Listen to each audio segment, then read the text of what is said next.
ప్రియ భక్తాగ్రేసులారా, ఇవాటితో ధనుర్మాస కార్యక్రమం సగం పూర్తవుతున్నది.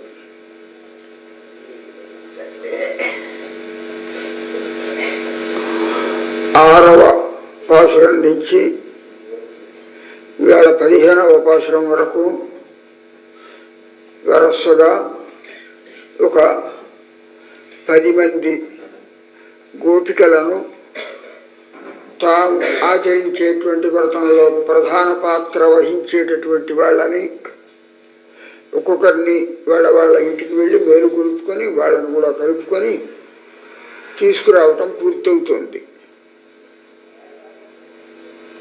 ఇవాళ ఆ చివరి ఆమెను మేలు కొలుపుతున్నారు అన్నారు.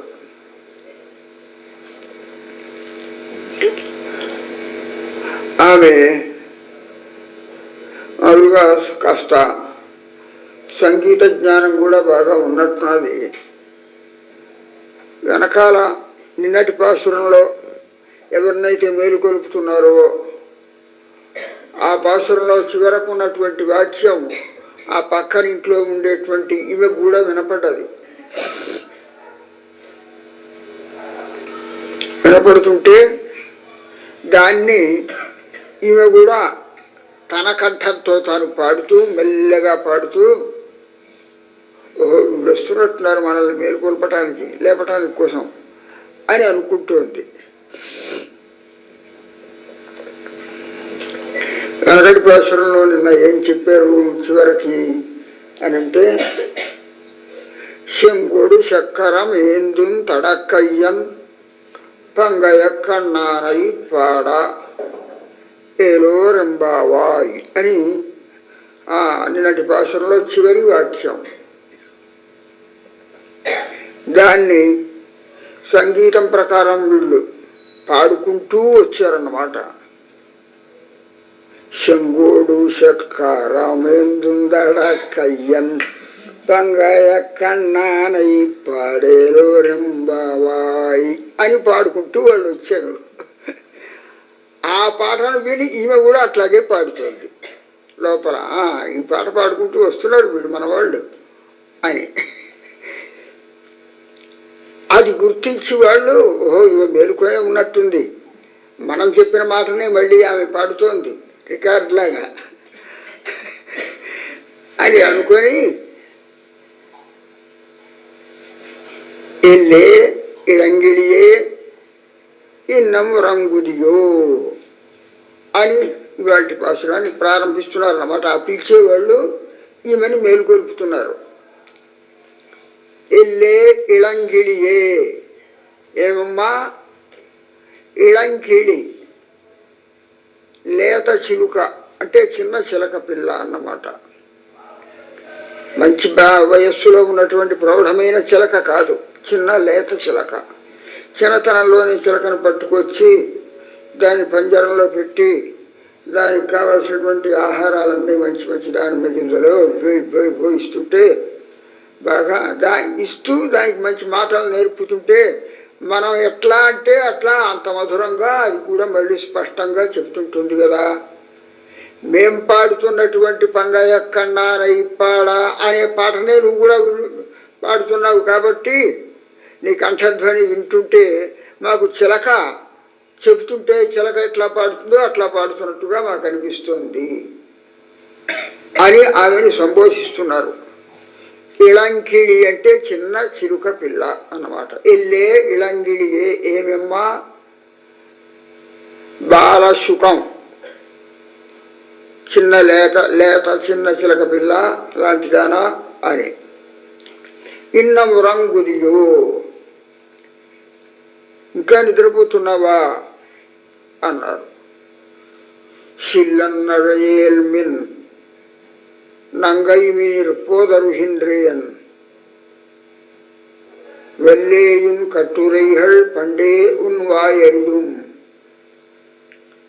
வெள்ளீர்கள் நீங்களே நானேதானாயிடுகா வெள்ளனி போதாய் உனக்கென்ன வேறுடமை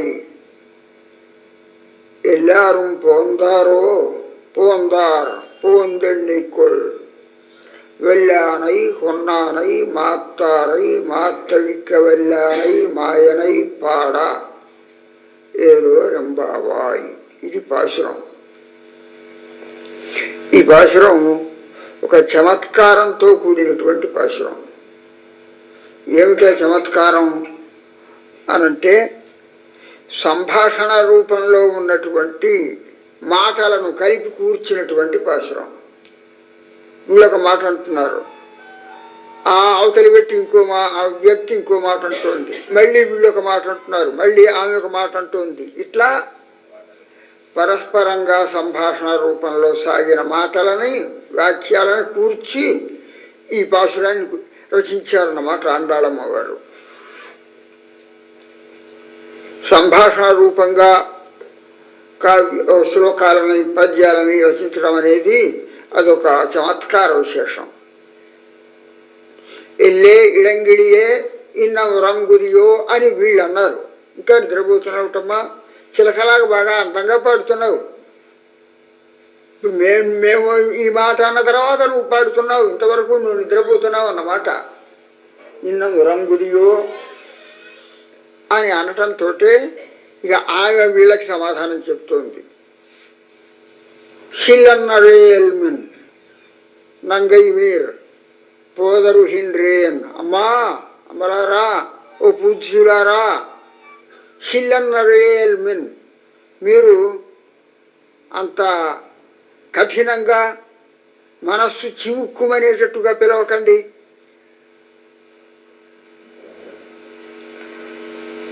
వస్తున్నాను కదా అన్నది. అంటే కొంచెం ఆకి వీళ్ళన్న మాటను బట్టి కోపం వచ్చింది, దీన్ని బట్టి తెలుస్తోంది. షిల్లన్నరేల్మిన్, అరేల్మిన్ అంటే పిలవకండి, నా మనస్సు చివుక్కుమనేటట్టుగా పిలవకండి. నంగై వీర్ అమ్మలారా, ఓ పూజ్యులారా అని అర్థం. పోదరు హిండ్రేన్ వస్తున్నానమ్మా అన్నది. అంటే వాళ్ళు చివుక్కుమనేట్టుగా ఏమని పిలిచారు అని విచారిస్తే ఇన్నము రంగుదియో అన్నారు. ఇంకా నిద్రపోతున్నావుటమ్మా అన్నారు. ఆ మాట అనకపోతే ఇంకా నిద్రపోతున్నావు అంటే మీరందరూ మహా తెలివితేటలు కలిగి అతను ఎంతో శ్రద్ధ కలవాళ్ళును, నాకు శ్రద్ధ లేనట్టును, ఇంకా నిద్రపోతున్నావా అని మనస్సుకి బాధ కలిగేటట్లుగా ఇట్లాగైనా మీరు నన్ను పిలిచేది అని కోపం వచ్చిందన్నమాట ఆమెకి. నంగై మీరు పోదరు హిండ్రేన్ వస్తున్నానమ్మా అన్నది. అని అనటంతో ఆమె కొంచెం ఎప్పుడైతే కొంచెం పెడసరంగా ఈ వీళ్ళు చెప్పిన మాటను అర్థం చేసుకుని మాట్లాడిందో, వీళ్ళు దానికి దీటుగానే మళ్ళీ వీళ్ళు సమాధానం చెప్పడం ప్రారంభించారు. వెళ్ళే ఉన్ కట్టురైహళ్ పండే ఉన్ వాయరుదుం అన్నారు వీళ్ళు. నువ్వు మహాసమర్థురాలివిలే, ఎవళ్ళు ఏ మాట అన్నా ఆ మాటను తిప్పి కొట్టేటట్టుగా అంత చమత్కారంగా అవతల వాళ్ళ మనసుకు బాధ కలిగేటట్లుగా మాట్లాడి మా చాతుర్యమంతా నీకుంది, మాకేముందమ్మా, మేము ఊరికే అమ్మా ఇంకా నిద్రపోతున్నామా అని అంటే దాన్నే అపార్థం చేసుకొని మనసు చివుక్కమన్నట్టుగా మాట్లాడకండి అని అందులో నుంచే మా మాటలో నుంచే నువ్వు ఏదో అపార్థం చేసుకొని వ్యతిరేకవాదం చేయడానికి ప్రారంభిస్తున్నావేమిటమ్మా, అటువంటి చేష్టలన్నీ నీ దగ్గర ఉన్నాయి, మాకు తెలుసులే అని ఆమె అన్న మాటకు ఇంకా కొంచెం రెట్టింపుగా ఇంకో రెండు మాటలు కలిపి మళ్ళీ ఆమెకు వినిపించారన్నమాట. వెళ్ళే అంటే ఏమిటి, నువ్వు మహాచాతుర్యం కలదానివి. ఎంత చాతుర్యం అంటే సాధువుగా ఎవడైనా మాట్లాడుతుంటే మాటకి మాట సమాధానం ప్రశాంతంగా మాట్లాడటం కాదు, అవతల వాళ్ళకు కొంచెం తీవ్ర భావంతో సమాధానం చెప్పేటటువంటి గుణం నీలో ఉంది అని అర్థం వెళ్ళే అనే పదానికి. ఉన్ కట్టురైహళ్ పండే ఉన్ వాయ్ అరిదుం. ఇటువంటి నీ చమత్కారం మాటలని, నీ వాగ్ధాటిని, ఇటువంటివన్నీ లక్షణాలన్నీ ఇందులో ఉన్నవి అని మేము ఎప్పటి నుంచో తెలుసుకున్నాంలే, మాకు మొదటి నుంచో తెలుసులే అన్నారు వీళ్ళు. అంటే ఏమిటి, ఆమె మీద ఇంకా దోషాన్ని ఆరోపిస్తున్నారు అన్నమాట ఈతలున్న వాళ్ళు. అనడంతో ఆమె ఏమనాలి? మళ్ళీ ఆమె సమాధానం చెప్తోంది, వెళ్ళీర్హళ్ నీంగళే. నన్నేదో నేనేదో తప్పుడు మాట్లాడుతుంటానని, అవతల వాళ్ళకి మనసు కష్టం కలిగేట్టుగా మాట్లాడుతుంటానని, దుష్ప్రసంగం చేస్తుంటానని మీరు నా మీద ఆరోపిస్తున్నారు. కానీ అసలు ఆ దుర్లక్షణాలన్నీ మీకున్నాయి అని ఆమె లోపల నుంచి సమాధానం ఇస్తుంది. వెళ్ళీర్హళ్ అంటే అటువంటి చాతుర్యం కలవాళ్ళు, అవతల వాళ్ళ మాటను తిప్పికొట్టేటట్లుగా కఠినంగా మాటలు చెప్పేటువంటి వాళ్ళు నీంగళే, మీరే, నేను కాదమ్మా అని ఆమె అన్నది. ఏమవుతుంది? మాటకి మాట మాటకి మాట పెరిగిపోతుంది అన్నమాట. పోట్లాడకు దిగే పరిస్థితి వస్తుంది. అటువంటి సమయంలో మళ్ళీ ఆమెనే, ఆ లోపల ఉన్న ఆమెనే వెళ్ళీర్హళ్ నీంగళే అని వీళ్ళ మీద మళ్ళీ ఆ మాట వాళ్ళకి అప్పచెప్పేసి నానేదా నాయుడు తగ్గింది. మీరు అన్నట్టుగా ఏమో ఆ తప్పులని నా నెత్తి మీదేమున్నాయి అనుకుంటానులేండి అని సమాధానం ఇచ్చింది. నానే రాన్ ఆయుడు, నేనే మీరు అన్నట్లుగా అన్ని రకాలైనటువంటి వాక్చాతుర్యాలు, అవతల వాళ్ళని ఆక్షేపించడమో, ఇటువంటి దుర్లక్షణాలన్నీ నాకే ఉన్నాయి అనుకుంటానులేండి, ఆ తప్పులన్నీ నావే అనుకుంటానులేండి. వెళ్ళీర్హళ్ నీంగళే నానేదా నాయుడు అన్నది ఈమె. వెళ్ళి నీ పోదాయి ఉనకెన్న వేరుడమై. మళ్ళీ వీళ్ళు అంటున్నారు వెళ్ళే. వెళ్ళే అంటే ఏమమ్మా అని అర్థం. నీ పోదాయి, ఈ అనవసర ప్రసంగాలు ఎందుకు కానీ రావమ్మా, లోపల నుంచి మనం కలిసి వెళదాము. ఉనకు ఎన్న వేరుడమై, మాకంటే వ్యతిరేకంగా నువ్వేదో ఒకదానికే వెళదాం అనుకుంటున్నావా, మా గొట్టులోకి వద్దాం అనుకుంటున్నావా? కలిసి వెళ్ళటమా, లేకపోతే వేరుడమై అంటే ఏకాకిగానే ఆ భగవద్ దర్శనానికి ఆ కార్యక్రమాలకు వెళ్ళటం అనేటువంటి తగునా నీకు? ఇది తగదు సుమా, ఇది వైష్ణవ లక్షణం కాదు.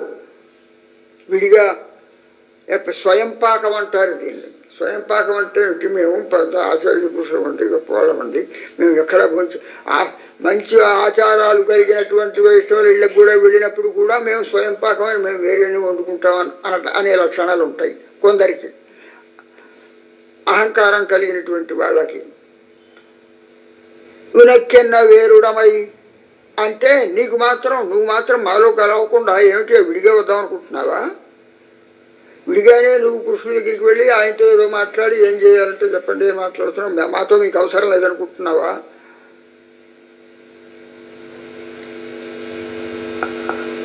అని మళ్ళీ వీళ్ళు అన్నారు. ఎల్లారు పోందారో. బెబ్బే, నాకు అటువంటి దురభిప్రాయం ఎప్పుడూ లేదు. మిమ్మల్ని కలవకుండా, మీతో కాకుండా విడిగానే నాకు కావలసినటువంటి ఫలితాన్ని నేను అనుభవిస్తాననేటువంటి భావన నాలో లేదు. కానీ అందరూ వచ్చారా లేదా అని నా అభిప్రాయం, నా ప్రశ్న. ఎల్లారు పోందారో, అందరూ వచ్చినారా? వాళ్ళు అంటున్నారు పోందార్ పోందెణిక్కుల్, ఎంతమంది రావాలో రా, నువ్వు వచ్చి చూసుకొని ఎంతమంది వచ్చారో చూసుకో, లెక్క పెట్టుకో, ఒక్కొక్కళ్ళని లెక్క పెట్టుకో. వెల్లానయి కొన్నానయి మాత్తారయి మాత్తవిక్క వెల్లానయి మాయనయి పాడేలు వరింబావాయి. వెళ్ళానయి కొన్నానయి, మనం ఇప్పుడు కృష్ణుడి దగ్గరికి వెళుతున్నాం. ఆయన అసాధారణమైన, మనుష్యాతీతమైన, దేవాతీతమైన ప్రభావం కలిగినటువంటి వాడు. గజాన్ని, మదగజాన్ని వధించినటువంటి వాడు. కంసుడి కోసం వెళ్ళినప్పుడు కంసుడు ఒక మదగజాన్ని ఎమిలికి పంపించాడు. ఒక పర్వతంలాగే ఉంటుంది, అది వస్తుంటే దెబ్బకి అణిగిపోవలసిందే. తొండంతో కానీ వీటితో కానీ ఒకసారి అద్దిందంటే పెద్ద పెద్ద బంగళాలు కూడా కూలిపోవాలి, పర్వతాలు కూడా కదలాల్సిందే, అంత బాగా మదగజం అది.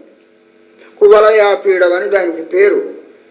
ఆ కువలయాపీడం అనే మదగజాన్ని ఈ బాలకృష్ణుడు ఆ రేపెళ్ళ నుంచి అక్రూరుడి ద్వారా అక్రూరుడు తీసుకొస్తుంటే వస్తుండగానే దాన్ని పంపించి వదిలేశాడు.